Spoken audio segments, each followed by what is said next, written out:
citizen in the advent of fake news and disinformation in my country. We need to work it out. We need to prove that we are the voice of the people. We are the media. We are the facilitators.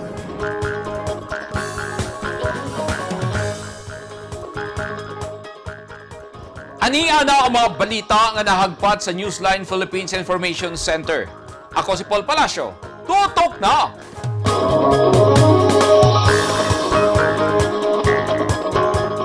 Sa mga headlines, mga residente sa Caraga, Davao Oriental nga naigo sa cholera outbreak, kapin 500 na. DILG-11 nagpahimangno sa mga kandidato nga mosunod sa guidelines sa IATF sa pagpangampanya o marijuana nga gitanom sa usa ka lugar sa Panabo City, gipanglarot sa mga otoridad.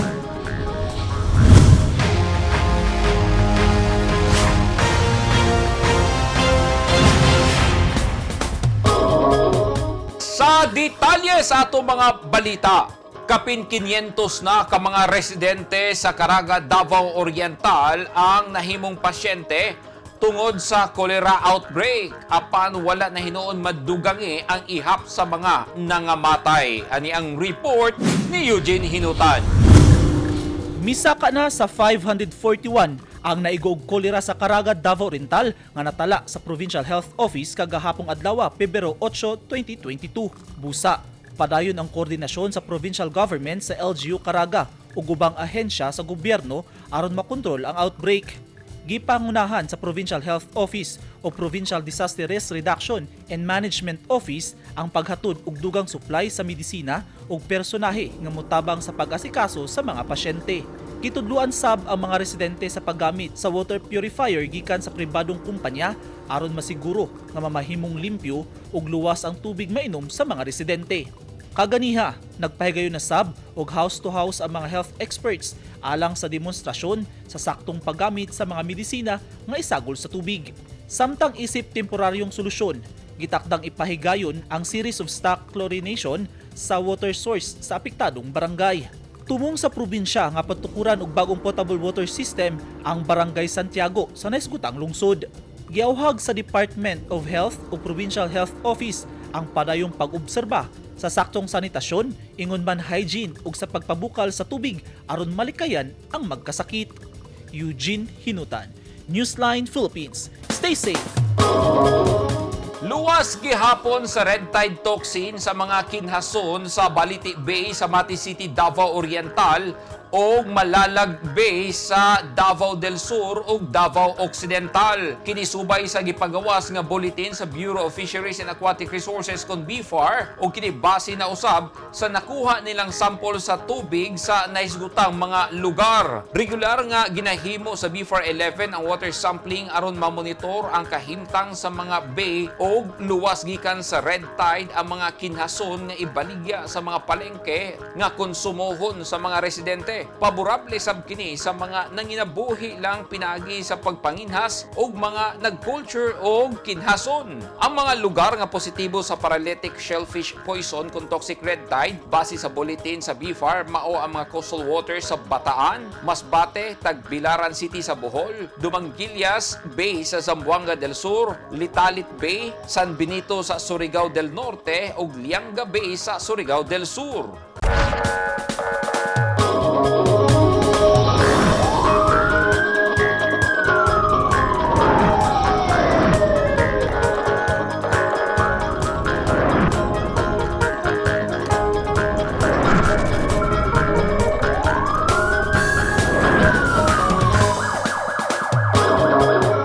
Gipanglarot sa joint operation sa PDEA Davao del Norte, Panabo City Police ug Davao del Norte Police Provincial Office ug Mobile Force Company ug mga barangay officials ang 18 ka mga punuan sa marijuana nga gitanom sa Purokmanga, Barangay Dato Abdul sa Panabo City. Subay sa report sa Panabo City Police Station, usa ka concerned citizen ay misumbong kanila nga adunay tinanom nga marijuana ug nagpakuha pa kini kini og sample aron masiguro ang kamatuoran sa sumbong. Dihang nagpositibo, gipurma dayon ang operasyon. Apan pag-abot sa tropa sa lugar, walay nakitang planter ni ini og ilahan na lang gipanglarot ang ginadiling droga nga gibana-banaang mo kantidad sa 3,600 pesos.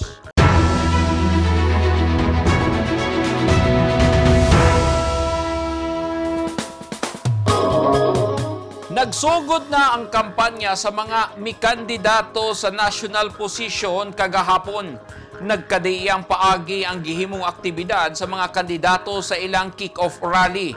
Apan hangtod karon, wala pa'y klaro kung kinsa sa napulo ka mga mikandidato pagka-presidente ang suportahan ni President Rodrigo Duterte. Ani ang report. Opisyal na nagsugod ang campaign period alas ang mga kandidato nga nagpapili sa national position kagahapon. Alang kini sa May 2022 elections. Ang grupo ni Action Democratico Presidential Candidate Isko Moreno o Vice Presidential Candidate Willie Ong naghimong kick-off rally sa kartelya ng Katipunan sa Manila. Ang unit team ni Presidential Candidate Ferdinand Bongbong Marcos ug ni Vice Presidential Candidate Sara Duterte may plaster sa Philippine Arena. May balik sa iyang rehiyon si Sambayan Presidential Candidate Leni Robredo ug si Vice President Kiko Pangilinan nagtapok dito sa Plaza Quezon sa Naga City sa iyang baluarte. Samtang ang grupong reforma ni Presidential Candidate Senator Panfilo Lacson o Vice Presidential Candidate Tito Soto dito nagtapok sa Imus Grandstand. Wala sad nagpaulahi sa iyang baluarte naghimog kick-off rally si pambansang kamao Senator o Presidential Candidate Manny Pacquiao sa General Santos City. Bisan pa man nagsugod na ang kampanya alang sa musunod nga Pangulo, Vice Presidente og mga senador og mga party list representative nagpabiling tikom ang baba ni President Rodrigo Duterte kung kinsa ang iyang suportahan. Almost all of the candidates in one way or the other communicated to me na nakipag-usap, hingi ng suporta. I may in the end, if I see that it would be my advice and maybe endorsement would help kung kailangan, but at this time I am saying that I'm not supporting anybody. Gusto ko kasi maglabas na puro ko kaibigan unless there is a compelling reason really for me to change my mind and decide to support a candidate. But until now, wala akong nakikita na danger.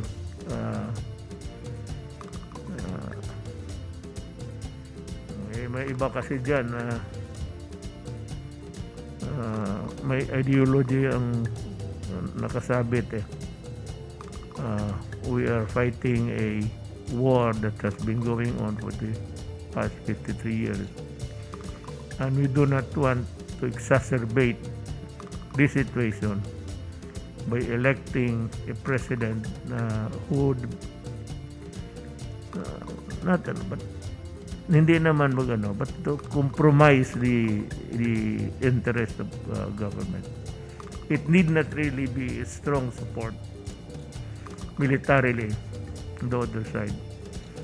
But if you keep on eating into the foundation of a democratic constitution, there will be a time that tingin ko hindi na maganda. So these are the things that we have to guard against. But all of them are, I would say at this time, they are all qualified. O kung sino man sila, those running now are qualified to be president. I hope so, but okay man ang tingin ko sa kanila, except for a few misgivings about the danger of falling into the hands of or getting into a trap with the communists. Kasi para sa akin, it's about too late to be talking about peace talk. Matod sa presidente, magkita pa ang mga lideres sa PDP Laban aron hisgutan kung kinsa ang ilang suportahan. Gisaysay sa Pangulo nga halos tanang kandidato miduol kaniya aron i-endorso, apan wala pa siya napili bisan pa man kun matod niini kwalipikado ang tanang kandidato. Walay gipadagan nga presidente o vice-presidente ang partido ni Presidente Duterte nga PDP laban. Kay nagsugod na ang kampanya, ang ngayon lang nga isip mga botante atong kilatison pag-ayo ang musunod nga Pangulo sa nasud. Kay mao kini ang magdala sa renda sa Pilipinas paingon sa kalambuan. O kung masipyat kita sa pagboto, kita gihapon ang mag-antos sa sulod sa unom ka tuig. Edith Caduaya, News 10 Philippines. Stay safe! Sa pagsugod sa campaign period sa mga kandidato nga midagan og national position, mipagawas ang Department of the Interior and Local Government og pahimangno nga kinahanglang mosunod sa health protocol sa ilang pagpangampanya. Gisaysay ni DILG Undersecretary Jonathan Malaya nga ilan na usab nga gipahimangnuan ang Philippine National Police o mga lokal nga panggamhanan nga ipaniguro nga ang tanan magsunod sa mga pamalaod kay duna pay pandemya. Dinhi sa Riyon 11, unsa ba ang gihimo sa DILG kabahin niini? Ani ang report ni Eugene Hinutan. Tungod sa gipakanaog nga memorandum sa Department of Interior and Local Government nga nagpahimangno sa tanang kandidato nga ngayon silang mamahimong sumbanan sa katawhan sa pagsunod sa mga pamalaod labi na ang kabahin sa health protocol. Sa usa ka memorandum, gimanduan sa DILG nga ang tanang kandidato manguna sa pagsunod sa balaod. Dinhi sa Rehiyon 11, hugot ang ginahimong monitoring sa DILG sa mga aktibidad sa mga kandidato sa pagsugod sa pagpangampanya alang sa 2022 national ug local elections sa Mayo 9. Gimanduan na sab sa DILG ang mga mikandidato, lokal man o national, nga sundon ang Interagency Task Force for the Management of Emerging Infectious Diseases guidelines atol sa ilang ipahigayon nga pagpangampanya. Sumala ni Alex Roldan, ang Regional Director sa DILG 11, ilan ang gimanduan ang tanang local executives sa mga lokal nga panggamhanan ingon man munisipyo nga mopanday og usa ka ordinansa nga mao'y mamahimong basihan aron hingpit nga masunod sa mga mikandidato ang gilatag nga minimum public health standards gikan sa IATF. Ang mando nato ngadto sa atong mga local executives, labi na sa mga munisipyo nga mo-come up na sila executive order o mga ordinansa nga mao'y mahimong sumbanan or guidelines alang sa tanang mga politiko nga maghimo og kampanya sa ilang tagsa-tagsa ka lugar. Especially nga karon nga election dili lang ni local na national.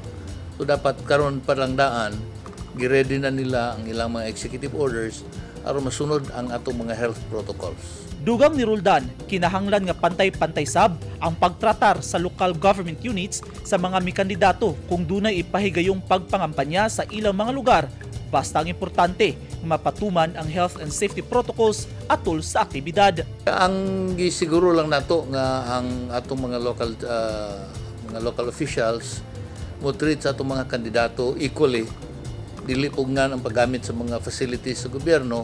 However, dapat na mga facilities, doon ay mga protocols nga ipasunod. For example, paggamit sa mga gyms, paggamit sa mga karsada, aron sa mga kampanya mga drone.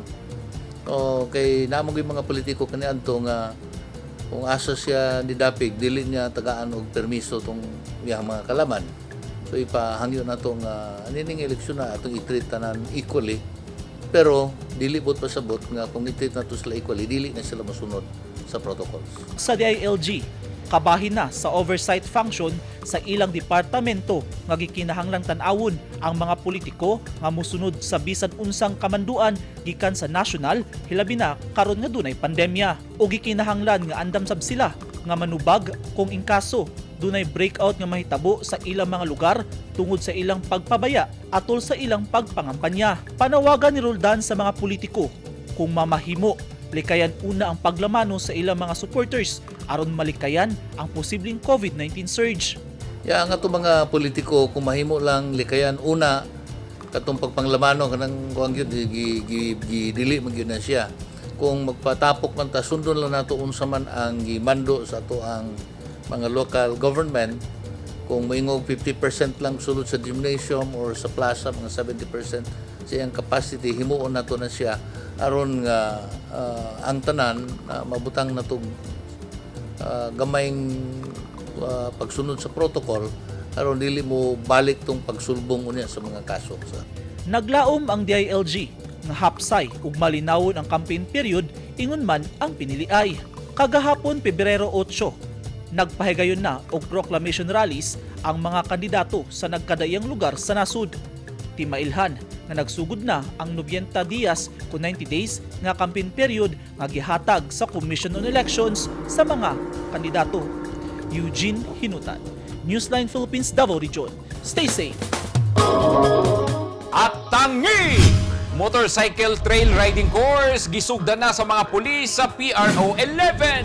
O bagong tourist attraction giablihan na sa Dapitan City.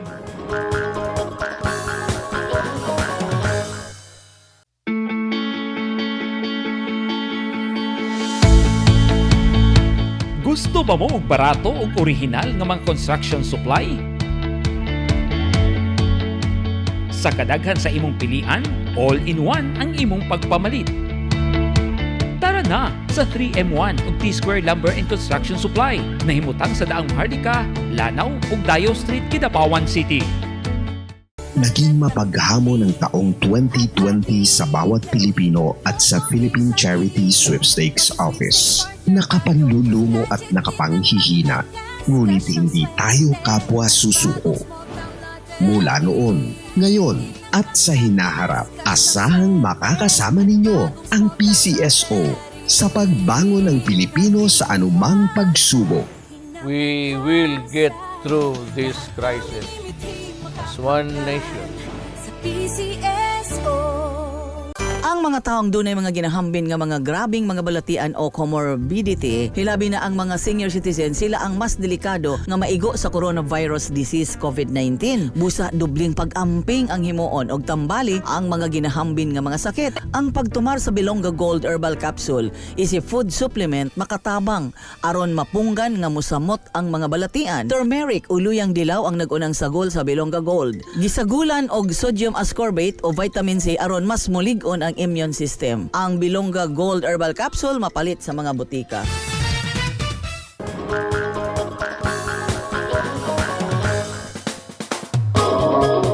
Formal lang gisugdan ang motorcycle trail riding course dinhi sa Reon 11. Ang aktibidad gihimo aron bansayon pag-ayo ang kapasidad sa kapulisan sa pagsakay sa motor nga safety sa tanang klase sa karsada. Anyang report ni Eugene Hinutan. 30 ka mga pulis, kuyog ang mga opisyal sa Police Regional Office Region 11 ang misalmot sa Motorcycle Trail Riding Course Batch 2020-04. Ang aktibidad gipangunahan ni PNP 11 Regional Director Police Brigadier General Fillmore Escobal.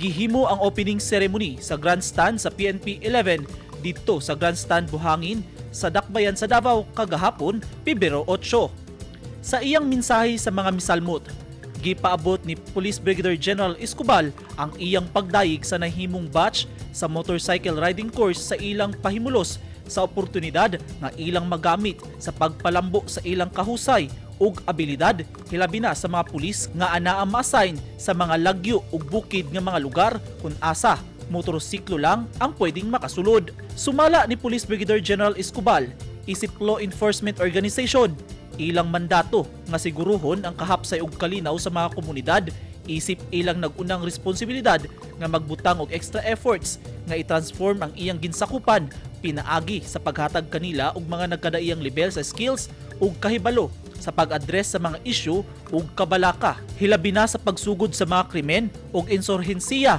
bisan sa mga isolated nga mga barangay sa rehiyon. Eugene Hinutan, Newsline Philippines. Stay safe! Sud lang sa usa ka semana sukad milingkod isip Commanding General sa 4th Infantry Division sa Philippine Army, si Brigadier General Wilbur Mamawag, naka-neutralize na ang mga sundalo og 17 ka mga NPA og 16 ka mga high-powered firearms ang na-recover. Subay sa report sa 4th Infantry Division niadtong Pebrero 4 ug 8, 2022, 5 ka mga high-powered firearms nga gilangkuban sa 4 ka AK-47 rifles ug usa ka M14 rifle nga iha sa NPA ang na-recover sa tropa sa 23rd IB human sa engkwentro sa Barangay Tungao, Butuan City. Samtang usa ka AK-47, M4 ug M16 rifles ang na-recover sa mga sundalo sa 30th Infantry Battalion sa Barangay Alipaw, Alegria, Surigao del Norte. Din usa ka NPA ang namatay. 12 ka NPA nga naay dala nga 5 ka mga high-powered firearms usab ang misurrender sa 1st Special Forces Battalion sa 403rd Infantry Brigade sa Barangay Mampayag, Manolo Fortich, Bukidnon. Laing tulusab ka mga NPA nga dunay high-powered firearms ang misurrender sa 29th IB. Sa statement ni Brigadier General Mamawag, gisulti niini nga kinahanglang ipadayon ang combat operations batok sa NPA aron mapuka na sa hingpit ang komunismong kalihukan sulod sa termino ni President Rodrigo Duterte.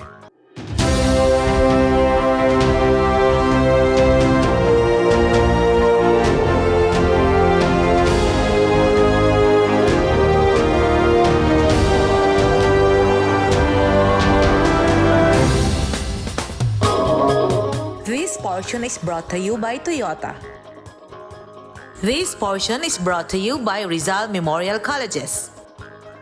Giablihan na ang bagong tourist attraction sa Dapitan City nga Baga Falls sa Barangay Baaw. Sa Facebook page sa City Information Division sa Dapitan, gipakita niini ang bagong abli nga Baga Falls nga patok sa mga mahilig sa outdoor adventure. Sa 20 pesos nga entrance fee, pwede nang makakamping o mag-relax sa lugar sang nitbugnaw ang palibot niini. Malingaw sab ang mga turista sa tinaw nga tubig sa Busay. Makita sab dinhi ang langob nga nakapreserba ang stalagmites ug stalactites nga naa sa tumoy sa Busay.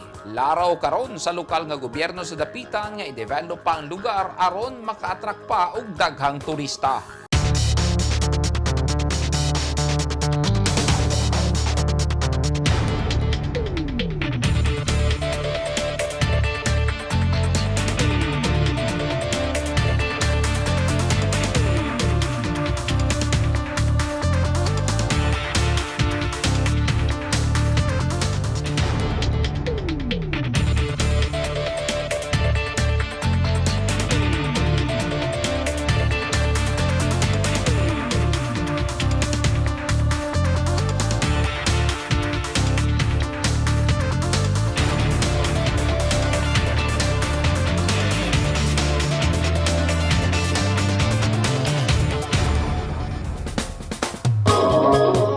Kadto naghingpit sa mga balita nga nahagpat sa Newsline Philippines Information Center. Alang sa dugang balita, bisitaha ang website nga www.newsline.ph. Sa Facebook page, Instagram, newsline.ph. Ug sa Twitter, newsline.ph.